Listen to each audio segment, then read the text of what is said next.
নমস্কাৰ নমস্কাৰ। মই শ্বহীদ খগেশ্বৰ তালুকদাৰ হাইস্কুলৰ সহকাৰী শিক্ষক হয়। আমাৰ ছাত্ৰ ছাত্ৰীসকলে প্ৰজেক্ট বনাইছে। তেওঁলোকৰ প্ৰজেক্টটো আমি কি আছে চাই লওঁ।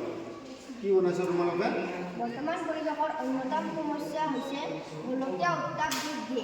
কাৰ্বন ডাই অক্সাইড, ছালফাৰ ডাই অক্সাইড, হাইড্ৰাছ অক্সাইড আদিৰ দৰে সেউজগৃহ গেছে এই সমস্যাৰ সৃষ্টি কৰে।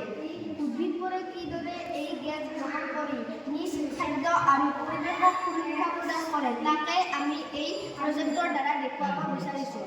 আমাৰ অবিনাশ দাদাই এই চিত্ৰটোৰ বিষয়ে কিছু আমাক আভাস দিব। নমস্কাৰ, মোৰ নাম অবিনাশ কলিতা, মই নৱম শ্ৰেণীৰ ছাত্ৰ।